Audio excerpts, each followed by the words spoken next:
রীতি ভেঙে সাপ্তাহিক ছুটির দিন রোববারই গাজা ইস্যুতে জাতিসংঘের নিরাপত্তা পরিষদে অনুষ্ঠিত হয় জরুরি অধিবেশন। আলোচনার বিষয়বস্তু ছিল গাজা সিটি দখলে ইসরায়েলের পরিকল্পনা। সেশনে তেল আবিবের সিদ্ধান্তের কড়া সমালোচনা করে নিরাপত্তা পরিষদের সদস্যরা।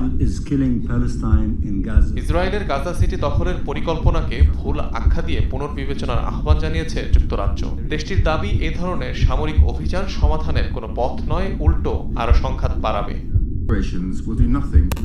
দ্রুততম সময়ে ইসরায়েল সরকারকে এই সিদ্ধান্ত পুনর্বিবেচনার আহ্বান জানাচ্ছি। সামরিক অভিযানের মাত্রা বাড়লে সংকট দূর করবে না, জিম্মিদের মুক্তিও নিশ্চিত হবে না। এটি সমাধানের নয়, রক্তপাতের পথ। ইসরায়েলের কড়া সমালোচনা করেছে আরেক পশ্চিমা দেশ ফ্রান্স। গাজাবাসীর পাশে দাঁড়ানোর ঘোষণা দিয়েছে পরাশক্তি চীনও।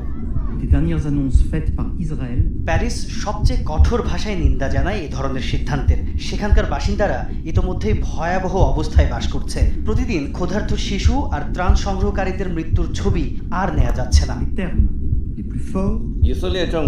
গাজা ফিলিস্তিনের মানুষদের, ফিলিস্তিনের অবিচ্ছেদ্য অংশ এটি। ভূখণ্ডটি দখলের যে কোনো প্রচেষ্টাই সর্বোচ্চ উপায়ে প্রত্যাখ্যান করা হবে।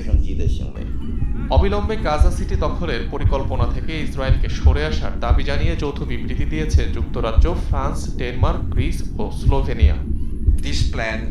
ইসরায়েলের এই সিদ্ধান্তের নিন্দা জানাই। এই পরিকল্পনা আন্তর্জাতিক আইন লঙ্ঘন করবে। জরুরি ভিত্তিতে সিদ্ধান্ত প্রত্যাহারের আহ্বান জানাচ্ছি। নিরাপত্তা পরিষদে বাকিরা ফিলিস্তিনের পক্ষে কথা বললেও বরাবরের মতোই যুক্তরাষ্ট্রের সুর নরম ছিল মিত্র ইসরায়েলের সিদ্ধান্ত ইস্যুতে। অনিক রহমান, যমুনা নিউজ।